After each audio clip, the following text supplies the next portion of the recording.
Welcome to Salem Witch Trials Daily. Today is June 16th, 1692, a Thursday, and I'm Josh Hutchinson. This is Sarah Jack. Today in Boston jail, Roger Toothaker died. He was aged about 58.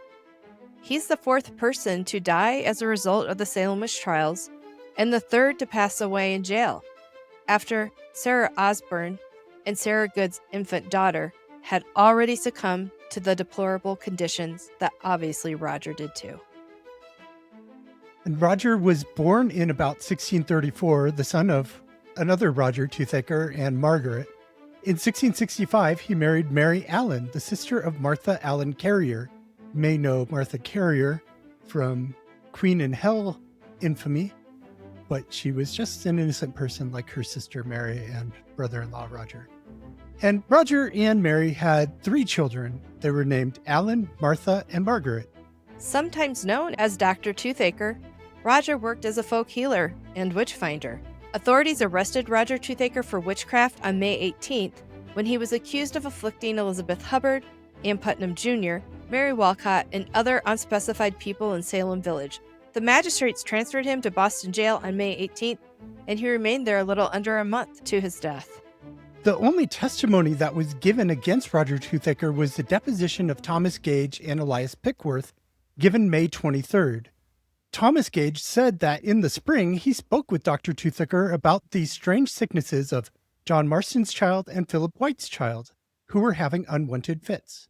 Thomas Gage tried to persuade Roger Toothaker to go and examine the sick children. Roger said he'd already done that and concluded that they were under an evil hand, a tragically common diagnosis in 1692. Roger told Thomas that his daughter, Martha Toothaker Emerson, had once killed a witch by creating a witch bottle.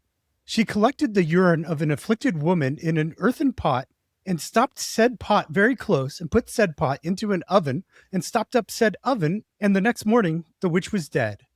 Elias Pickworth corroborated everything Thomas Gage said. Following Roger's June 16th death, a coroner inquest was performed by 15 jurymen from Suffolk County. Without providing any details, the jury concluded, quote, he came to his end by a natural death. And Roger was not the only Toothaker to be accused of witchcraft. His wife and one of his daughters were also accused. Fortunately for the Toothakers, by the time they got to be tried, the infamous Court of Oyer and Terminer had been ended and replaced with a more judicious Superior Court of Judicature, which acquitted Mary Toothaker on January 6, 1693.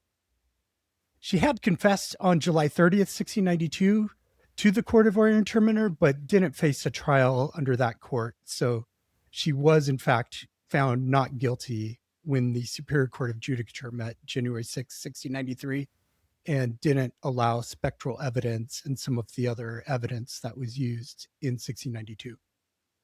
In her confession, Mary said that she was afraid of being attacked by Native American warriors. She often dreamed about fighting them. She said that her discontentedness and fear opened a door that the devil used to then make her a witch. She prayed to the devil at all times because he said he would protect her from that attack she feared. And Mary confessed to making a mark on a piece of birch bark as a way of signing a covenant with the devil. She also described witch meetings and said there was talk of 305 witches in the area who were planning to help Satan bring down the kingdom of Christ and replace it with his own kingdom. Mary's fears were well-founded. 2 days after her confession, the residents of 2 homes near Mary's were killed in an attack during King William's War. Roger and Mary's witch-killing daughter, Martha Toothaker Emerson, likewise confessed after she was arrested for supposedly using witchcraft against Mary Walcott and Abigail Williams. Allen Toothaker, Roger's son, approached the witch trials with a different strategy, testifying against his own aunt, Martha Carrier, on August 3rd, 1692, so his father's already dead. His aunt was hanged 16 days later.